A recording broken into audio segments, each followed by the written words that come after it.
네, 오늘 태풍 때문에 제주도를 비롯해서 전국에서 많은 국민들이 걱정하고 계십니다. 그래서 오늘 사실 국회 회의를, 국회 계획된 일정을 다 할 수 있을지 저희가 논의를 해야 되는데, 오늘 예산 관련 당정 문제는 좀 시급하고, 그래서 일단 오전 회의를 계획대로 갖게 됐습니다. 오늘 정부 여당이 내년도 나라 살림의 틀을 마련하기 위해서 함께 모였습니다. 올 하반기와 내년 1년은 우리 경제와 민생을 살릴 골든 타임입니다.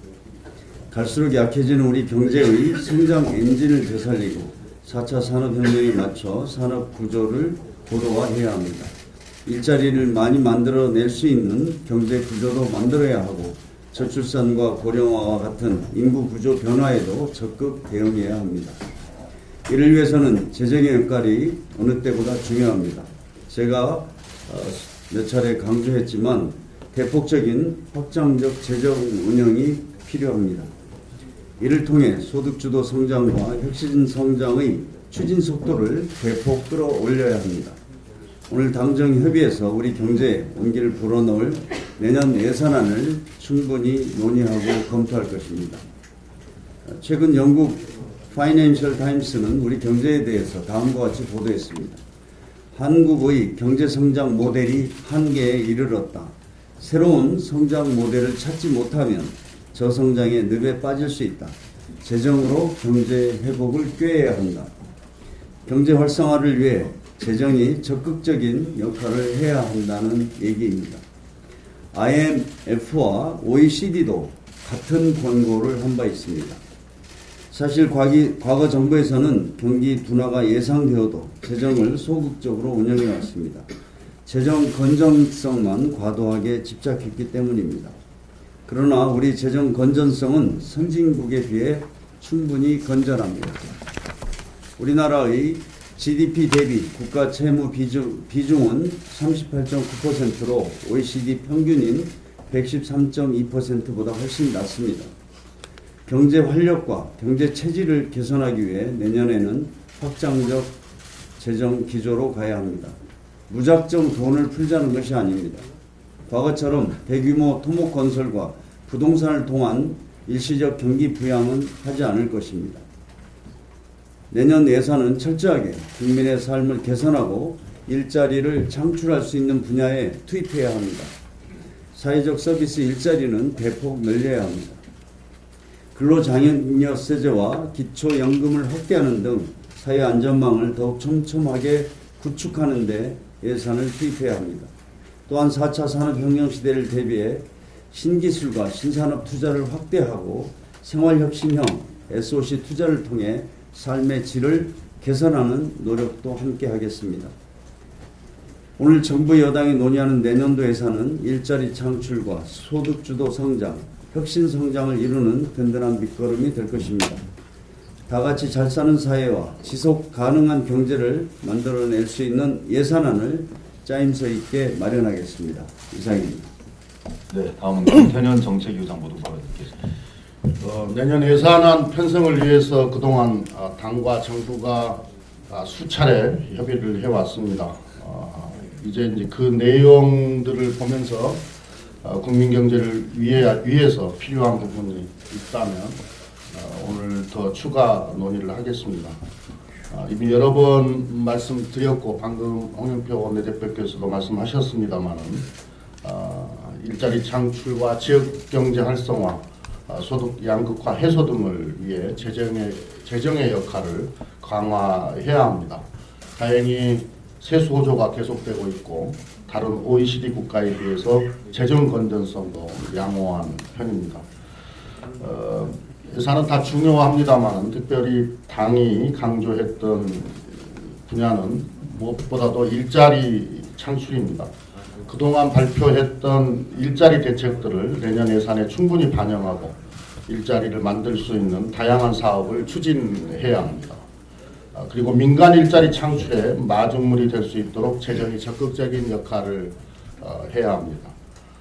또한 혁신 성장을 가속화시킬 수 있는 예산 편성이 필요합니다.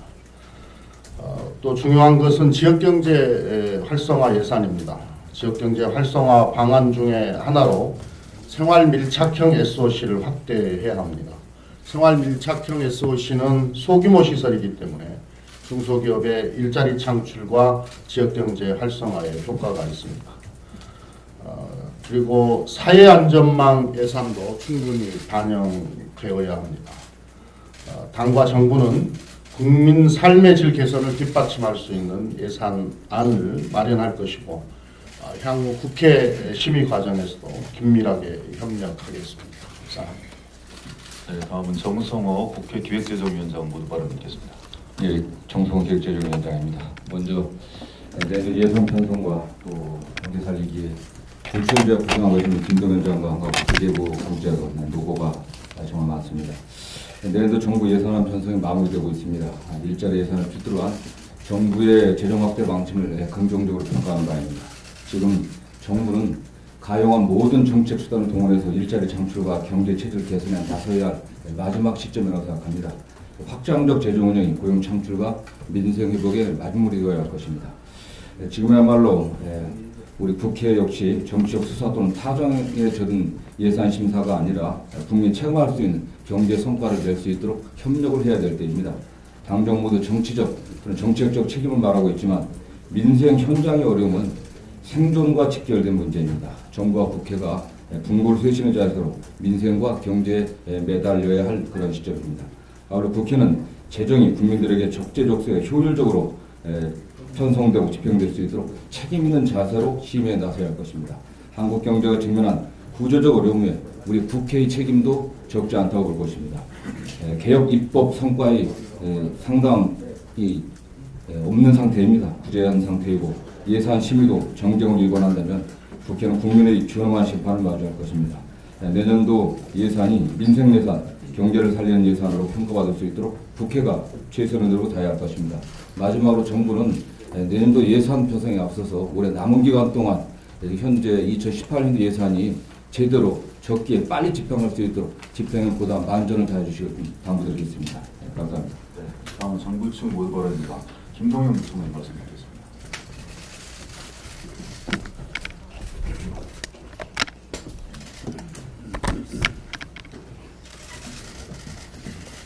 네, 존경하는 홍영표 원내대표님, 김태년 정책위 의장님, 정성호 기획재정위원회 위원장님, 그리고 홍익표 정책위수석 위원장님, 또 이원옥 위원회 한정혜 정주위원장님, 윤호중 송기현, 정재호, 김정우 이수혁, 윤홍철, 박완주, 황기락, 기동민, 윤관석 간사님, 그리고 김영진 전략기획위원장님, 이철희 원내 기획 부대표님, 이른 아침부터 2019년도 예산 편성을 위한 당정협의에 이렇게 참석해 주시고 자리를 만들어주셔서 대단히 감사합니다.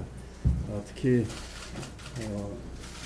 윤호중 간사님과 이수혁 민홍철 간사님은 오늘 새벽 1시까지 같이 참여하시면서 고생을 많이 해주시고 좋은 의견 많이 주셨는데 또 이렇게 몇 시간 만에 다시 뵙게 됐습니다.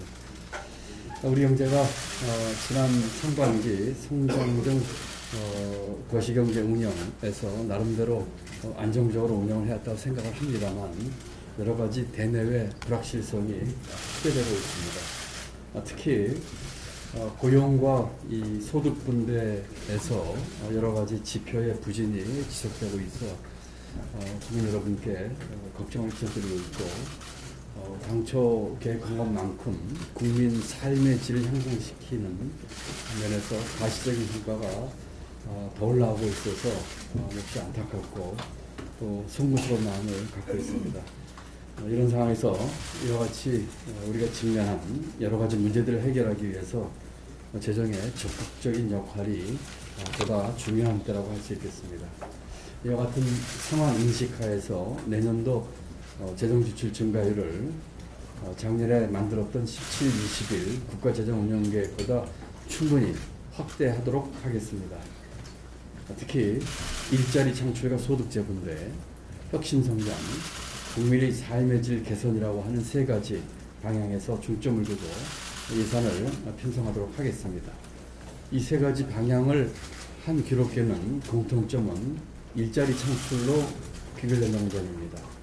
여러 가지 어려운 고용 여건의 고용 상황을 극복하고 또 국민의 삶의 질과 소득 분배를 개선하기 위해서 일자리 창출로 귀결되는 이 세 가지 측면에서 특별한 역점을 기했다는 말씀을 드립니다.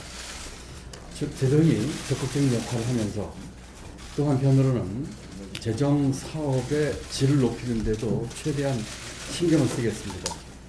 이러면서 또 한편으로는 중장기 관점에서 재정의 지속 가능성을 확보하겠다는 측면에서도 충분한 역량을 집중하겠다는 말씀을 드립니다. 중점 투자 분야에서 우선 일자리 예산을 역대 최고 수준으로 확대하여 민간, 공공부문 일자리 창출을 적극 지원하겠습니다. 청년, 신중년 등 연령대별 특성을 고려한 맞춤형 취업 지원과 함께 장애인, 여성, 노인 등 고용 취약계층이 일자리를 가질 수 있는 기회를 확대하겠습니다. 공무원과 사회 서비스 등 공공부문 일자리도 차질 없이 지원하도록 하겠습니다. 두 번째로는 전략적 투자를 통한 혁신 성장을 가속화하겠습니다. 데이터, AI 등 플랫폼 경제와 8대 선도 사업에 선제적으로 5조 원 이상을 집중 투자하고 R&D 예산은 최초로 20조 이상을 확대하겠습니다.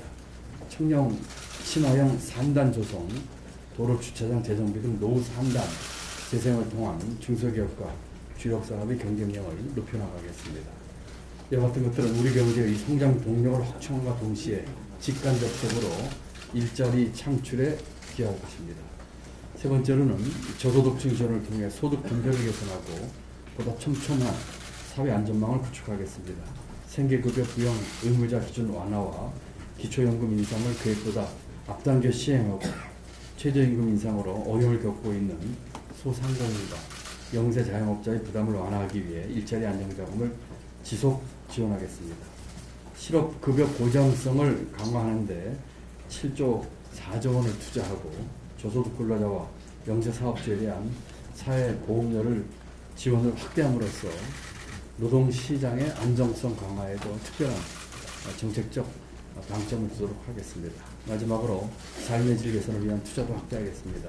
10대 지역 밀착형 생활 SOC 투자를 대폭 확대하고 신혼부부 주거 지원, 일생활 균형 지원 등을 통해 아이 낳고 키우기 좋은 환경을 조성하겠습니다. 이와 같이 일자리 창출, 소득 분배 개선, 혁신 성장 가속화, 국민 삶의 질 향상을 위해 재정을 확장적으로 운영할 계획입니다. 하지만 재정만으로 이러한 정책 목표를 달성을 하는 데는 한계가 있을 것입니다. 이와 같은 확장적 재정과 함께 규제 혁신, 세제 개편 등을 포함한 정부의 경제정책 수단을 모두 총동원하는 정책 역량을 다 함께 동원함으로써 앞에 말씀드린 정책 목표 달성에 최대한 노력하겠다는 말씀을 드립니다. 그동안 우리 홍 대표님께서 강조하신 것처럼 우리 예산 편성에 있어서 당정간의 실질적인 협의를 여러 차례 했습니다. 아마 그동안 어떤 해보다도 많은 횟수 또 내용에 있어서도 내실 있는 당정 협의를 했다고 생각을 합니다. 오늘 아무쪼록 거의 마지막 마무리 단계에서의 당정 협의인 만큼 대표님과 또 여러 의원님들이 주시는 여러 가지 말씀과 조언에 대해서 저희가 충분히 반영할 수 있도록 최대한 노력을 다하겠다는 말씀을 드립니다. 감사합니다.